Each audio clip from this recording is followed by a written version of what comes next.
అయినప్పటికీ కూడా ఆయన కృప, ఆయన కాపుదల మనల్ని విడిచిపెట్టలేదు. మరొక నూతన నెల, ఈ 3వ నెలలోనికి దేవుడు మనల్ని అందరినీ కూడా నడిపించారు. అందుని బట్టి దేవునికి స్తోత్రం కలుగునుగాక. హల్లెలూయా, హల్లెలూయా. మరి ప్రతి సంవత్సరం జరుగుతున్నట్లుగానే ఈ సంవత్సరం కూడా మరి దేవుడు ఆయన మహాకృప ద్వారా మన యొక్క ఉపవాస ప్రార్థనలు కూడా జరిగిస్తూ ఉన్నారు. ఇంచుమించుగా 20 సంవత్సరాల నుండి ఈ ప్రార్థనలు ఇలాగే జరుగుతున్నాయి, ఏ మార్పు లేదు. ఫిబ్రవరి 20వ తేదీ నుండి మార్చి 31 వరకు కూడా ఈ ప్రార్థనలు దేవుడు జరిగిస్తూ ఉన్నారు.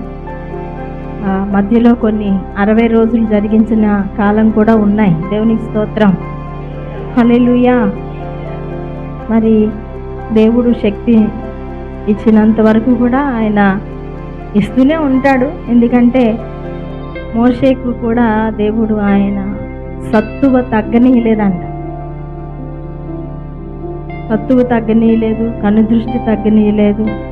ఆయన పనిలో మనం ఆశ కలిగి ఉన్నప్పుడు, ఆయన కొరకు జీవించాలనే కోరిక మనలో ఉన్నప్పుడు, ఆ తపన మనలో ఉన్నప్పుడు, ఆ మంట మనలో ఉన్నప్పుడు, నిజానికి శారీరకంగా బలహీనులమైనప్పటికీ కూడా ఆయన ఆత్మ ద్వారా బలపరుస్తూనే ఉంటారు. ఆత్మీయ విషయాలలో ఎప్పుడూ మండుతూ ప్రకాశించాలని ఆయన కోరుకుంటారు. దేవుని స్తోత్రం కలుగునుగాక. హల్లెలూయా, హల్లెలూయా. ఈ విషయంలో మనం ఎప్పుడు కూడా చల్లారిపోయిన వారిగా ఉండకూడదు. ఇది దేవుని ఆశ. ఎప్పుడు కూడా నులివెచ్చని స్థితి దేవునికి నచ్చనిది. ఏ స్థితి అండి? నులివెచ్చని స్థితి అంటే ఏంటి? నులివెచ్చని స్థితి అంటే ఎలా ఉంటుంది? వేడిగా ఉండదు, పట్టుకుంటే కాలే అంత వేడిగా ఉండదు, చల్లగా కూడా ఉండదు. ఎలా ఉంటుందంటే అటు ఇటు కాకుండా ఉంటుంది. కొన్నిసార్లు వేడి నీళ్ళు తాగాలనుకుంటాం, వాళ్ళకి అది పనికిరాదు. కొన్నిసార్లు బాగా దాహమై ఎండ బాగా ఉంటే చల్లటి నీళ్ళు తాగాలనుకుంటాం, అప్పుడు కూడా అవి తృప్తిపరచవు. దేవునికి స్తోత్రం కలుగునుగా.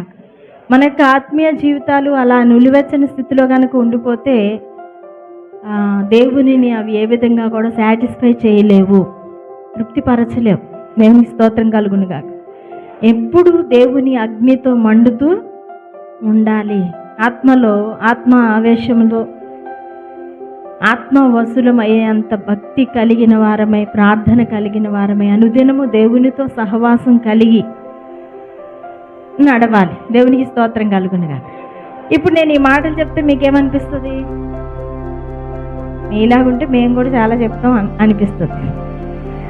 మీలాగుంటే మేము కూడా చాలా చెప్పొచ్చు అనిపించవచ్చు మీకు. ఒకవేళ మీకు అనిపిస్తుందో లేదో నాకు తెలియదు. అనిపించకపోతే దేవునికి స్తోత్రం, అనిపిస్తే ఇంకా డబుల్ స్తోత్రాలు. హల్లెలూయా. ఎందుకు అనంటే ఖచ్చితంగా మీకు పరిస్థితులు ఉంటాయి, అనేక రకాలైనటువంటి ఆటుపోట్లు ఉంటాయి, శ్రమల గుండా నడుస్తున్నటువంటి అనుభవాలు ఉంటాయి.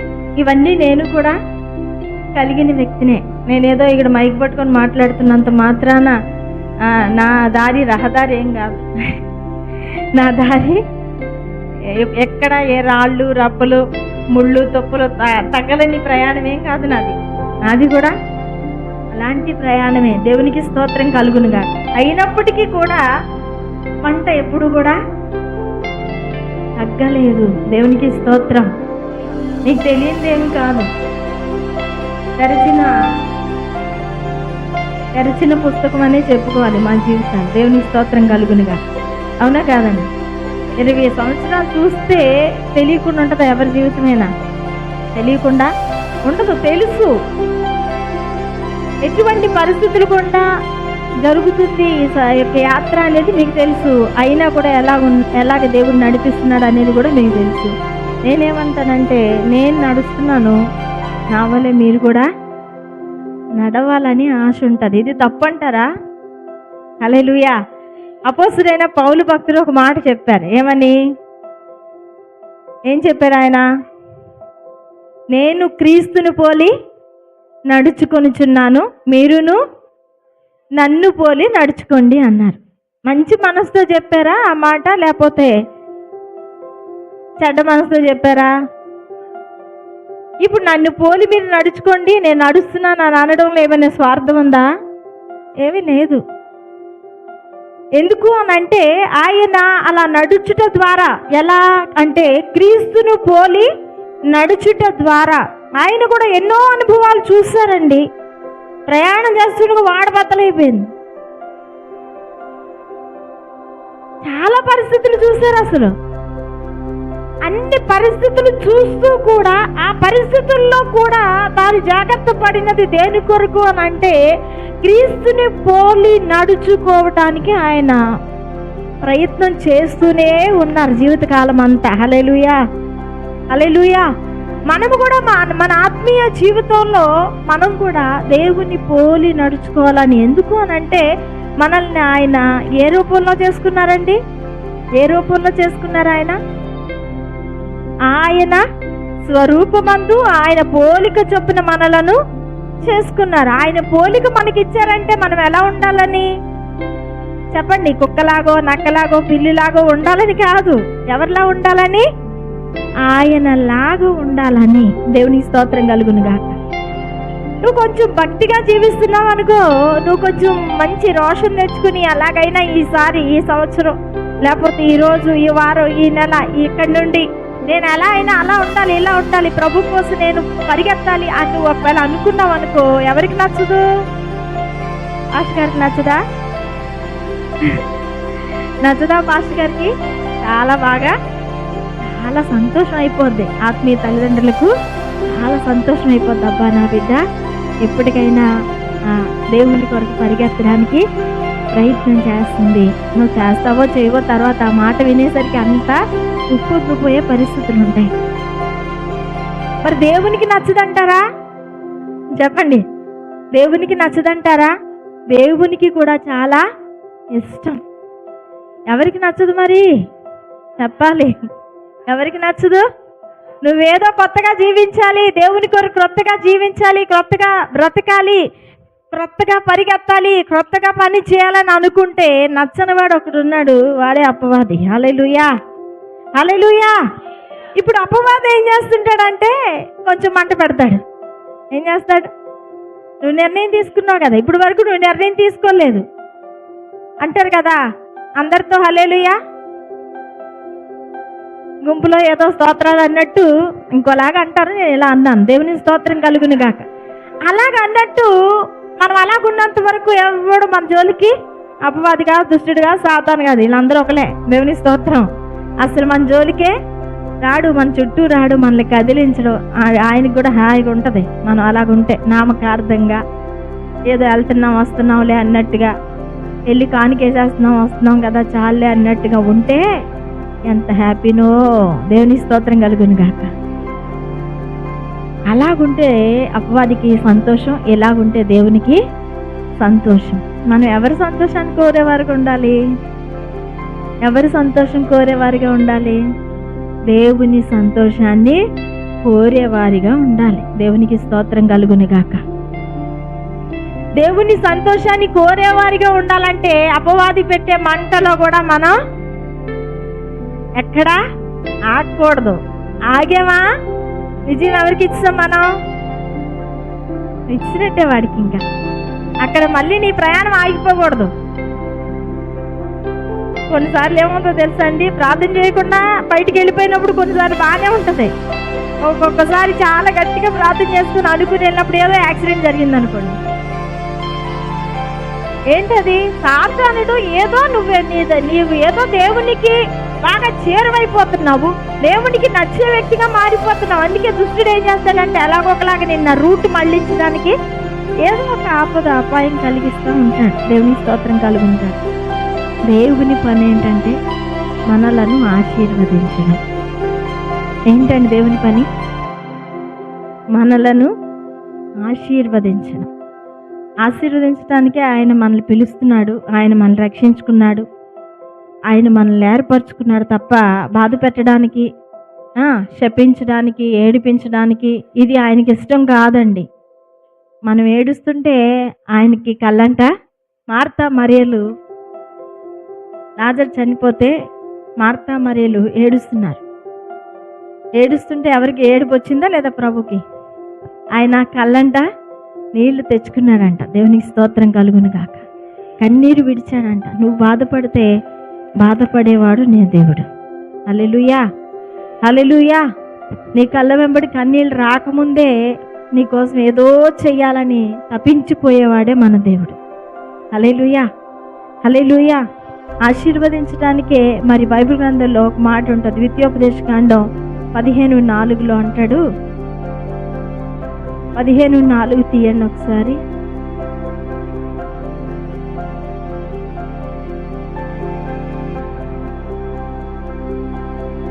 ద్వితీయోపదేశకాండం 15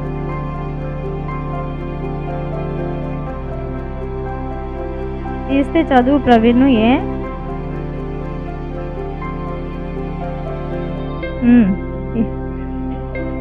ఏంటి స్వాధీనపరుచుకున్నట్లు?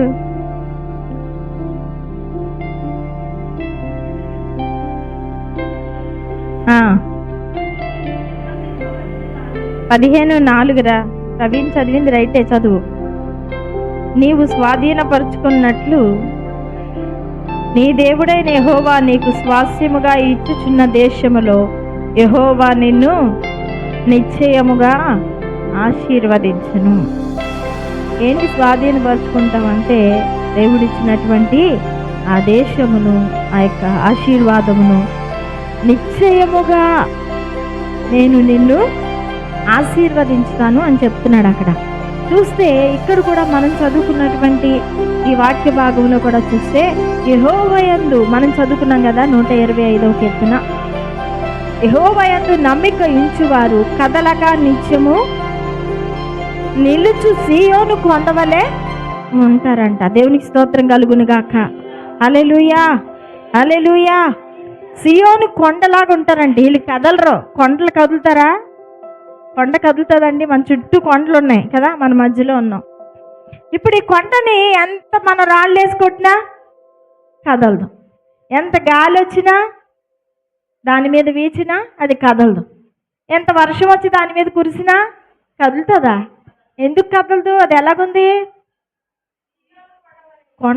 కొండ కాబట్టి అది స్థిరంగా పాతుకుపోయింది భూమిలో. అవునా కదా?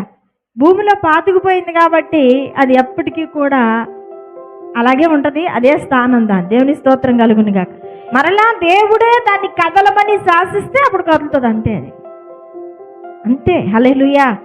ఇప్పుడు నక్షత్రాలకి ఆజ్ఞాపించి ఆకాశంలో ఉండండి అని చెప్పాడు దేవుడు. అవి అక్కడే ఉన్నాయి. సముద్రానికి ఆజ్ఞాపించి భూమి చుట్టూ ఉండమని చెప్పాడు దేవుడు. అది అక్కడే ఉంది. మరలా దేవుడు చెప్తే అవి కదులుతాయా కదలవా? దేవుడు చెప్తే కదులుతాయి. భూ సంబంధమైన ఎన్ని పరిస్థితులు వాటి మీద విసిరినా కానీ అవి కదలవు. ఎవరు చెప్తే కదులుతాయంటే ఎవరు చెప్పారో వాటిని అక్కడ ఉండమని, ఎవరు కలుగు చేస్తారో, ఎవరి మాట ద్వారా అవి కలిగాయో అక్కడ నిలిచాయో మరలా ఆయనే చెప్తే ఏం జరుగుతుందండి? ఆయనే చెప్తే వాటి పరిస్థితులన్నీ మరలా మారిపోతాయి. దేవునికి స్తోత్రం కలుగునుగా. నక్షత్రాలు రాలి కిందన పడతాయంట. ఇది నిజం. దేవునికి స్తోత్రం కలుగునుగా. ఒక్కో నక్షత్రం భూమి కంటే పెద్దది. అది ఒక్కో నక్షత్రం. మరి అప్పుడు పడితే ఏమవుతుంది చెప్పాలి? భూమి ఏమవుతుంది? భూమి స్మాష్ అయిపోతుంది. భూమి మీద ఉన్న మనుషులు ఏమవుతారు? అంతకుముందే దేవుని రాకడొచ్చి ఎత్తబడిన వాళ్ళు ధన్యులు. దేవునికి స్తోత్రం కలుగునుగాక. హల్లెలూయా, హల్లెలూయా. అంటే నీవు గనుక మనం చదువుకున్న వాక్య ప్రకారంగా యెహోవా యందు నమ్మిక ఉంచే వ్యక్తివైతే నువ్వు ఎలా ఉంటావంటే కదలక నిత్యము నిలుచు సీయోను కొండవలే ఉంటావు. అలా ఉన్నప్పుడు నువ్వు నమ్మిక ఉంచావు కాబట్టి, కదలని కొండవలే నువ్వు ఉన్నావు కాబట్టి ప్రభు ఏమంటాడంటే నేను నిన్ను నిత్యముగా ఆశీర్వదించేదను. నేను నిన్ను నిశ్చయముగా ఆశీర్వదించేదను. ఎలా ఆశీర్వదిస్తాడు? అబ్రహామును ఆశీర్వదించినట్లుగా ఆశీర్వదిస్తాడు. దేవునికి స్తోత్రం కలుగునుగా. అబ్రహామును దేవుడు ఆశీర్వదించాడా లేదా? 22వ అధ్యాయం ఆదికాండం 22వ అధ్యాయంలో మనం చూసుకున్నట్లయితే 1 నుండి 16 వచనాల్లో కూడా అసలు దేవుడు అబ్రహాముని ఏ రీతిగా ఎప్పుడు ఎలా ప్రారంభించాడు ఆశీర్వదించడం, ఎప్పుడు ఆశీర్వదించడానికి ఆయన మాట్లాడాడు అనే విషయం అంతా కూడా మనకు కనిపిస్తుంది. ఆదికాండం 22 ఫస్టే ఉంటుంది కదా ఆదికాండం. హల్లెలూయా, హల్లెలూయా. 22:1 ఏముంది చదవండి.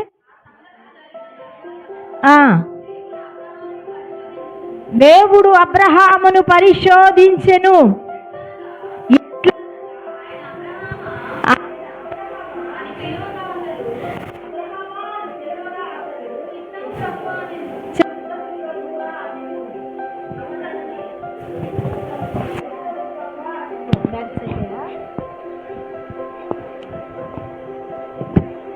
ప్రైజ్ ది లార్డ్, హల్లెలూయా. చిత్తము ప్రభువా అన్నాడు. 16వ వచనం చూడండి.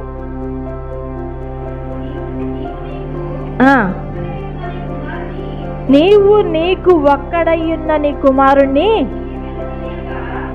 వెనుతీయలేదు గనుక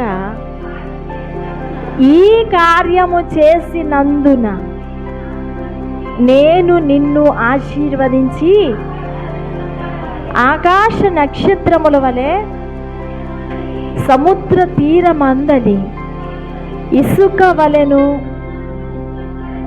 నీ సంతానమును నిశ్చయముగా విస్తరింపజేసేదను. హల్లెలూయా, హల్లెలూయా, హల్లెలూయా. ఏంటి ఆశీర్వాదం? ఏంటి ఆశీర్వాదం? ఆఫరింగ్స్ అప్పుడు పాట పాడమంటే దీపిక పాట పాడుతుంది. ఈ మాట దేవునికి స్తోత్రం కలుగునుగా. సమర్పణ చేయము ప్రభువునకు నీ దేహము, ధనము, సమయమును. హల్లెలూయా. ఏంటి అర్పణ చేయాలి దేవుడికి? దేహము అంటే మన శరీరము, మన ధనము, మన సమయము. ఏవివ్వమో అయ్యే. హల్లెలూయా. ఏవి సమయం ఇస్తాం ఆ దేవునికి? ఎంత సమయం ఇస్తాం చెప్పండి? మనకి 24 గంటలు ఇస్తే ఆయనకి 20 నిమిషాలు ఇవ్వడం కూడా చాలా కష్టం. 20 నిమిషాలు చేస్తే అమ్మో అప్పుడే గంట అయిపోయినట్టుంది, మోకాలు నొప్పులు వచ్చేస్తున్నాయి, కళ్ళు నొప్పులు వచ్చేస్తున్నాయి, ఎవరో పిలిచేస్తున్నారు, ఎవరో కళ్ళకు వచ్చేస్తున్నారు అనుకుంటాం మనం. అవునా కాదా? హల్లెలూయా. కానీ అక్కడ మనం చూసినట్లయితే అబ్రహాము విషయానికి వస్తే, అబ్రహాముకి దేవుడు మాట చెప్తే పరిశోధించాలని ఆలోచన కలిగి అబ్రహాముని పరిశోధిద్దాం అనుకొని మాట్లాడడం మొదలు పెడితే చిత్తం ప్రభు అన్నాడు. అంతేనండి, ఇంకొక మాట అనలేదేంటండి? ఇంకొక మాట అనలేదు. ప్రవ్వా మరీ దారుణం, 100 సంవత్సరాల తర్వాత లేక ఒక బిడ్డని ఇచ్చావు, ఏమన్నా తక్కువ కాలమా? 100 సంవత్సరాలు ఎదురు చూస్తే ఒక బిడ్డని ఇచ్చావు. ఆ బిడ్డ కరెక్ట్గా చక్కగా మా ముందు నవ్వుకుంటూ తిరుగుతున్నాడు, మంచిగా తిరుగుతున్నాడు, అటు ఇటు మంచిగా మాట్లాడుతున్నాడు. ఆ ఆనందాన్ని మేము చూసుకొని ఎంతో ఉప్పొంగిపోతున్నాం. ఇప్పుడు ఆ పిల్లోడిని తీసుకొని వచ్చి దహన బలిగా అర్పించమంటున్నావేంటయ్యా? దహన బలిగా అర్పించమంటున్నావేంటి? కొన్ని మందిరంలోకి తీసుకెళ్ళి వదిలేయంటే అదొకలా ఉంటుంది. నా మందిరంలోకి తీసుకొచ్చి వదిలేయంటే ఎక్కడో ఒక దగ్గర సుఖంగా ఉన్నాడులే అనిపిస్తుంది. అవునా కదా? సమూయేలుని ఏం చెప్పాడు దేవుడు? సమూయేలుని మందిరంలో పాలు విడిచిన తర్వాత నీ మందిరంలోకి తీసుకొచ్చి విడిచిపెడతానని అన్న మొక్కుకుంది.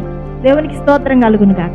అది కొంచెం బెటర్. ఇది ఎలా ఉంది? దేవుడు అడిగింది మనుషులు మొక్కుకునే మొక్కుబడి అలా ఉంది. దేవుడు అడిగేది ఎలా ఉంది? దహన బలిగా అంటే ముందు వధించాలి, మనిషిని కట్ చేయాలి, మొక్కలు చేయాలి, కట్టెల మీద పేర్చాలి, అప్పుడు అగ్ని కాల్చాలి, అది ధూపం రావాలి. దేవునికి స్తోత్రం కలుగును గాక. ఎంత ఘోరమైన రీతిలో అనిపిస్తుంది చూస్తున్నప్పుడు, అది వింటున్నప్పుడు ఏమనిపిస్తుంది? దేవుడు ఇలా కూడా అడుగుతాడా? దేవుడు ఇలా కూడా అడుగుతాడా? అబ్రహాం ఇంకెవరైనా అయితే ఇది దేవుని స్వరం కాదనుకునేవాడేమో. దేవునికి స్తోత్రం కలుగును గాక. అబ్రహాము విశ్వాసులకు తండ్రి కాబట్టి అతడు ఏమనుకున్నాడు? వెంటనే చిత్తము ప్రభువా అని చెప్పేశాడు. దేవునికి స్తోత్రం కలుగును గాక. ఆ ఒక్క మాట అతన్ని ఎక్కడికో తీసుకెళ్ళిపోయింది. దేవునికి స్తోత్రం. ఎంతగా ఆశీర్వాదం అంటే అంతకంటే ఇంకా ఆశీర్వాదం ఏముంటుందండి? ఆకాశ నక్షత్రాలు, సముద్ర ఇసుక రేణువులు అంటే ఇంక అంతకంటే ఆశీర్వాదం ఏముంటుంది? అంతకంటే పెద్ద కొలత ఏమన్నా వద్దా? అంతకంటే పెద్ద కొలత ఏమన్నా? ఆకాశ నక్షత్రాలు మనం లెక్క పెట్టలేము, సముద్ర ఇసుక రేణువులు కూడా మనము లెక్క పెట్టలేము. అంతకంటే ఆశీర్వాదం ఇంకేమీ లేదు. అంత గొప్ప ఆశీర్వాదం అబ్రహాం పొందుకున్నాడు. ఎందుకు అనంటే నీవు నీకు ఒక్కడయ్యున్న నీ కుమారుని వెనుతీయలేదు. తన ప్రాణమే అనుకోండి, తన ప్రాణమే అనుకోవాలి. ఇంకా అంతేనా కాదా? తను చచ్చిపోమన్నా కొంచెం ఈజీ ఏమో కదా.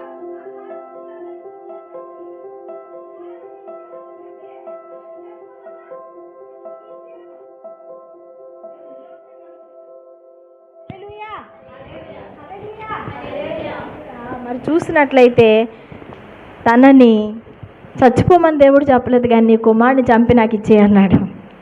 తండ్రి చేతితో కుమారుని చంపాలి ఇష్టపడ్డాడు. ఎవరి కోసం తెలుసా? దేవుని కోసం.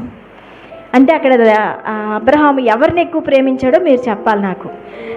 లేక పుట్టినటువంటి కుమారుణ్ణి ప్రేమించాడా, లేకపోతే కుమారుణ్ణి అనుగ్రహించినటువంటి దేవుణ్ణి ప్రేమించాడా? దేవుణ్ణే. దేవుడు తలుచుకుంటే మళ్ళీ ఇవ్వగలడు కదా అని ఆలోచించాడు ఆయన. అంతేనా? దేవుడు తలుచుకుంటే మళ్ళీ ఇస్తాడు. ఇంకా బోల్డ్ మంది కుమారుల్ని ఒకడిని ఇచ్చాడు 100 సంవత్సరాలు, అప్పుడు మరలా ఇవ్వలేడా అని జ్ఞానయుక్తంగా ఆలోచించాడు. భూ సంబంధమైన ఆలోచన ఏం చేస్తుందంటే మనోనేత్రాలు గుడ్డితనాన్ని కలిగించి, దేవుడికి ఎందుకు నీ కొడుకు, దేవుడు ఎందుకు అడుగుతాడు, అసలు దేవుడు అలాంటివి అడుగుతాడా, ఆయన ఎందుకు అడిగేవాడైతే ఎందుకు ఇస్తాడు, అసలు లాజిక్లు ఇవన్నీ కూడా. అడిగేవాడైతే, చంపేమనేవాడైతే అసలు ఎందుకు ఇస్తాడు నీకు, అప్పుడే ఇవ్వకుండా మానేసింది కదా.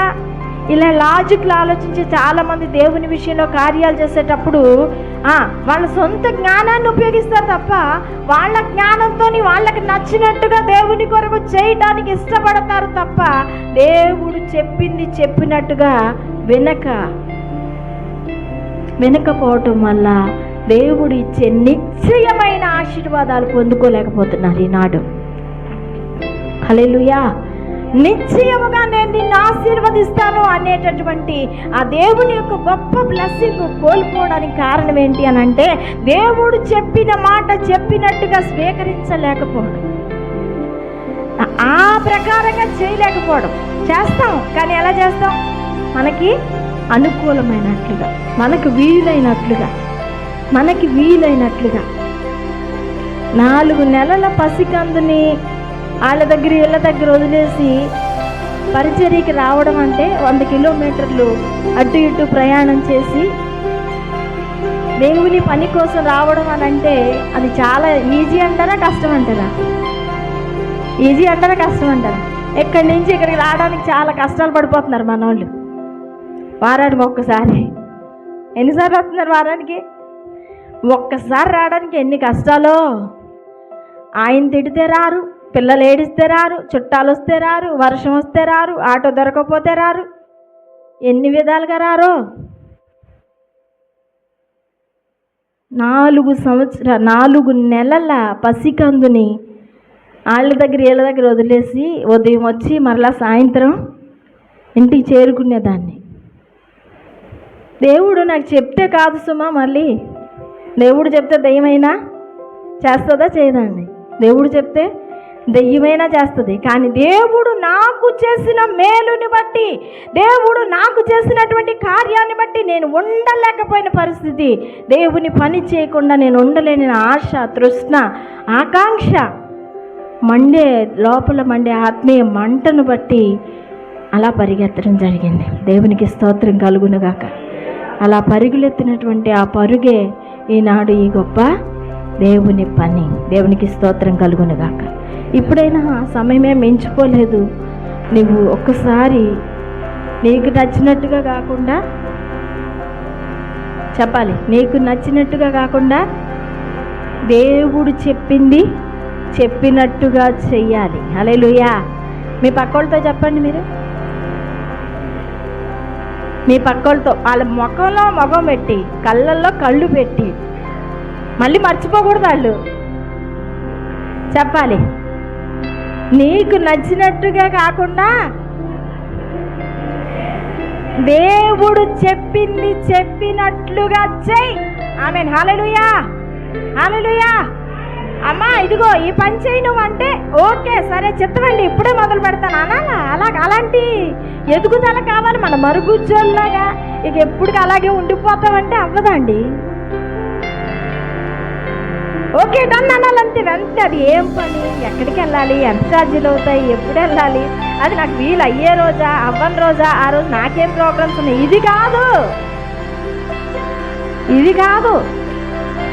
నువ్వు అలా ఆలోచిస్తే నువ్వు దేవుడు చెప్పినట్టు నీ వీలుని చూసుకుంటే, నీ అవకాశాన్ని చూసుకుంటే, నీ అనుకూలతను చూసుకుంటే నువ్వే చేయాల్సిన అవసరం లేదు దేవునికి స్తోత్రం కలుగునుగా.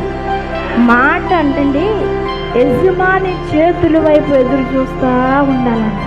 యజమాని స్వరం ఎప్పుడు వినిపిస్తుందా అని కనిపెడుతూ ఉండాలంట. దేవుడు ఎప్పుడు పిలుస్తాడా, ఎప్పుడు పని చెప్తాడా? దేవుడు ఎప్పుడు పిలుస్తాడా, ఎప్పుడు పని చెప్తాడా?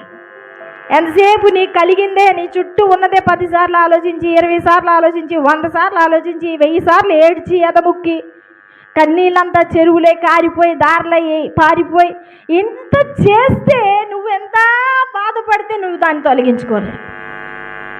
కొంచెం కూడా నీ శ్రమని నువ్వు పోగొట్టుకోలేవు, నీ సమస్యని నువ్వు దూరం చేసుకోలేవు. నువ్వెంత ఆలోచించినా 3 ఎత్తు పెంచుకోలేవు, 3 ఎత్తు తగ్గించుకోలేవని దేవుని వాక్యం చెబుతుంది. కాబట్టి మనం చేయాల్సిన పని ఏంటి అంటే దేవుని మాట కోసం ఎదురు చూడాలి. మాట చెప్పగానే అది నీకు కష్టమైనా నష్టం కలుగుతుంది అన్నా కానీ ముందు ఉరికేయాలంతే. అంటే నేను చేసిందే చెప్తున్నాను సుమండి. ఏ పని చేయాలన్నా లెక్కలేసుకోను నేను. ఎన్ని గంటలకు వెళ్తాం, ఎన్ని గంటలకు వస్తాం, లేకపోతే ఎంత ఖర్చు అవుతుంది, ఇది ఏది ఉండదు. గుడ్డి దానిలాగా వెళ్ళిపోవడమే ముందుకు, అంతే. ఎప్పుడైనా పాస్టర్ గారు కొంచెం ఆలోచించారంటే చెప్తాను ఆయన, మీకు కూడా తెలుసు ఆ విషయం. దేవునికి స్తోత్రం కలుగును కాక. దేవుని పని విషయంలో వద్దలాగా ఇంకే విషయంలోనైనా ఆలోచించండి. దేవుని పని విషయంలో ఎంతైనా అవనివ్వండి, అది అర్ధరాత్రి అయినా అపరాత్రి అయినా. దేవునికి స్తోత్రం కలుగును గాక. హల్లెలూయా. ఇలాంటి దేవుని ప్రేమించే ప్రజలు ప్రభువుకి కావాలి. అలాగే ఇస్సాకును కూడా దేవుడు ఆశీర్వదించాడు. చూడండి, ఇస్సాకు ఒక మాట చూపించి నేను మిమ్మల్ని స్తుతి ఆరాధనలోనికి తీసుకెళ్ళిపోతాను. 23వ అధ్యాయము ఆదికాండము 23వ అధ్యాయము ఒకసారి చదవండి.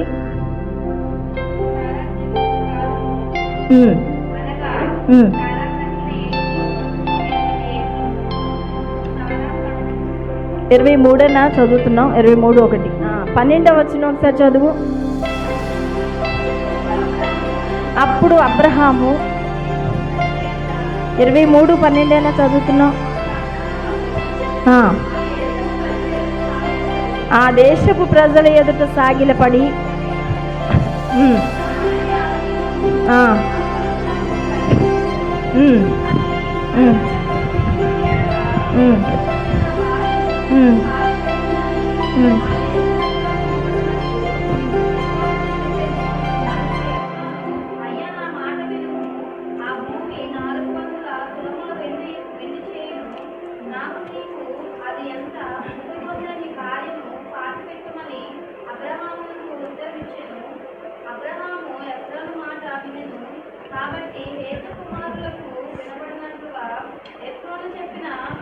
Praise the lord. హల్లెలూయా. 26:12 చదవండి. 26:12 ఇస్సాకు దేశమందున్నవాడై విత్తనము వేసి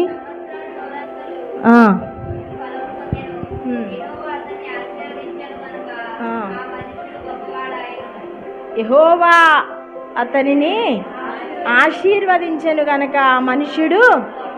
ఎవరు గొప్పవాళ్ళు అవ్వాలన్నా ఉన్న స్థితిలో నుండి మనం ప్రార్థన చేస్తాం, ప్రభువా వాళ్ళు ఉన్న స్థితి బాగాలేదయ్యా, చాలా దయనీయంగా ఉంది తండ్రి, ఉన్న స్థితిలోని ఉన్నతమైన స్థితిలోనికి నడిపించండి అయ్యా అని ప్రభు పాదాలు పట్టుకొని వేడుకుంటూ ఉంటాం కొన్నిసార్లు. అలాంటి కార్యం ప్రభు చేయాలి అని అంటే మనం ఏం చేయాలి తెలుసా? ఆ 26వ అధ్యాయంలో 1వ వచనం నుండి చాలా చూస్తే మనం ఆ 12 వచనాల్లో కూడా ఉంటుంది ఇస్సాకు దేవుని మాట ఎలా విన్నాడని. ఇస్సాకు ఒక చోటుకి వెళ్తానన్నాడు, దేవుడు అన్నాడు వద్దు, ఫలానా చోటికి వెళ్ళు అని చెప్పాడండి. దేవునికి స్తోత్రం కలుగును గాక. ఇంకొక చోటికి నువ్వు వెళ్ళిపోవాలి, నేను చెప్పిన దేశానికి, నేను చెప్పిన ప్రాంతానికి నువ్వు వెళ్ళినట్లయితే నేను నిశ్చయంగా నిన్ను అక్కడ ఆశీర్వదిస్తాను. ఆ 12వ వచనానికి వచ్చేసరికల్లా దేవుడు ఆశీర్వాదం వల్ల ఆ మనుషుడు గొప్పవాడై ఫలించాడు. దేవునికి స్తోత్రం కలుగును గాక. ఆ భాగాలు మీరు ఇంటికి వెళ్ళకి చదువుకుంటే మీకు అర్థమవుతుంది ఎంతగా ఆ యొక్క ఇస్సాకు కూడా దేవుని మాట వినడానికి ఇష్టపడ్డాడు. అబ్రహాము దేవుని మాట వినడానికి ఇష్టపడ్డాడు. యాకోబు అయితే కొంచెం పెంకి మనలాగే. హల్లెలూయా. కొంచెం పెంకి కదా, అందుకే పెనుగులాడాల్సి వచ్చింది. ఏమైంది? రాత్రంతా పెనుగులాడాల్సి వచ్చింది. పెనుగులాడిపోయినా యాకోబుని దేవుడు దీవించడం మానేలేదు. అంటే మనల్ని దీవించడం మానేస్తాడా? చెప్పండి, మానేస్తాడా? ఖచ్చితంగా మనల్ని కూడా ఆయన దీవిస్తాడు.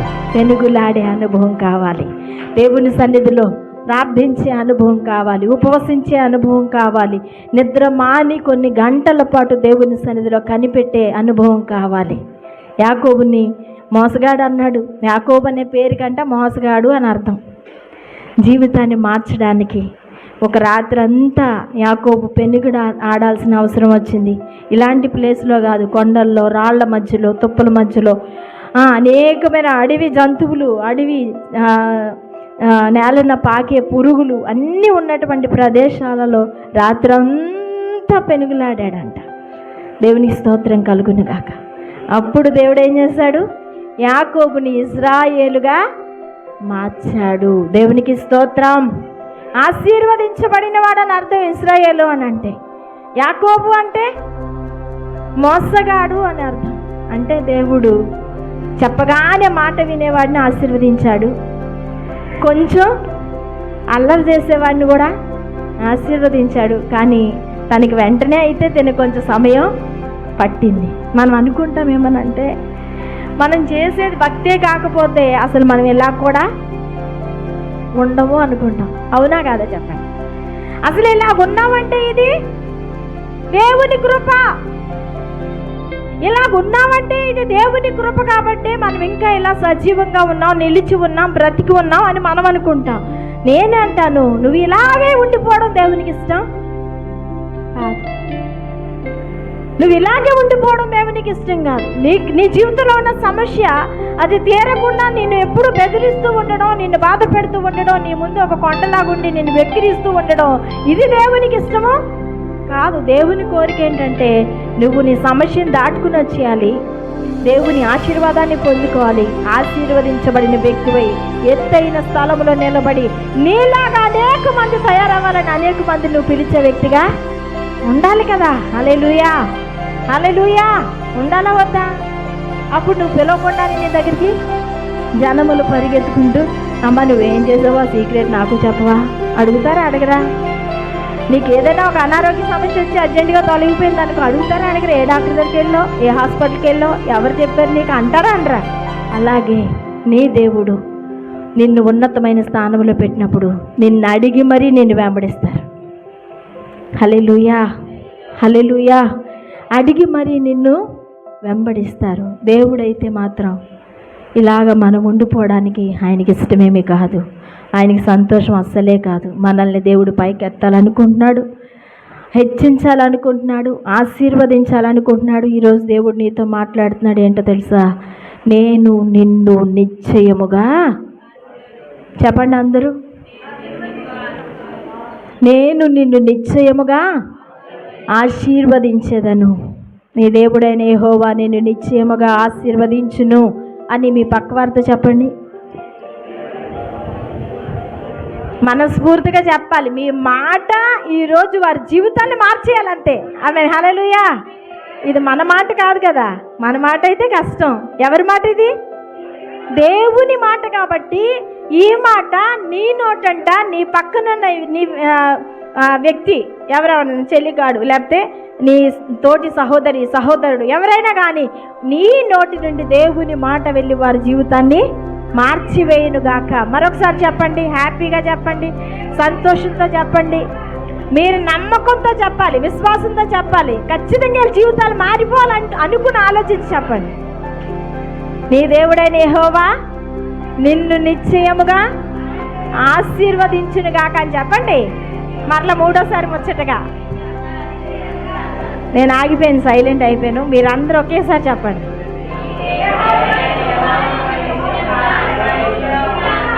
ఆమేన్, ఆమేన్, హల్లెలూయా. అందరూ లేచి నిలబడదాం, దేవునికి స్తుతి ఆరాధన చేసుకుందాం. ఎలా చేయాలి తెలుసు ఇప్పుడు స్తుతి ఆరాధన? చెప్పండి మీరు ఎలా చేయాలి? ఎలా చేయాలి? ఒక ఆశీర్వదించబడిన వాడు ఎలా చేస్తాడు ఆరాధన? చెప్పండి. దీవెన పొందిన వాడు ఎలా చేస్తాడు? విజయోత్సాహంతో, ఆనందంతో, ఆర్భాటముతో, ఆనంద గానముతో ఆయనకి ఆరాధన చెయ్యాలి. నిశ్చయముగా ఆశీర్వదిస్తానని చెప్పాడు కదా. నిశ్చయముగా ఆశీర్వదించాడు అని నమ్మి ఈరోజు మీరు ఆరాధన చేయండి. నిజంగా దేవుడు మిమ్మల్ని ఆశీర్వదిస్తున్నాడు. ఆమేన్. హల్లెలూయా, హల్లెలూయా, హల్లెలూయా. ఇక చిన్న మార్పు, ప్రతి సంవత్సరం జరిగేటటువంటి ప్రార్థనలు.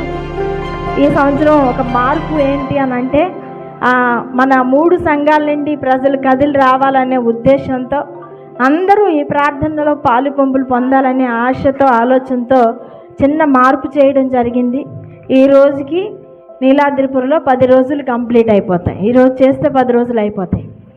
రేపటి నుండి 10 రోజులు గోకులపాడులో పెడుతున్నాం. రేపటి నుండి 10 రోజులు గోకులపాడు మందిరంలో పెడుతున్నాము. నైట్లు ఇంకా అక్కడే ఉండడం జరుగుతుంది. సాయంత్రం 6 గంటలకు వెళ్ళడం అవుతుంది. ఉదయం మరలా 6 గంటల తర్వాత రావడం జరుగుతుంది. అలాగే అక్కడ 10 రోజులు కంప్లీట్ అయిపోయిన తర్వాత పులపర్తిలో 10 రోజులు పెట్టడం జరుగుతుంది. అక్కడ కూడా సేమ్ అలాగే. ఆ తర్వాత లాస్ట్ ఇంకెన్ని రోజులు ఉంటాయి? 10 రోజులు ఉంటాయి. మరలా ఇక్కడికి వచ్చేస్తాం.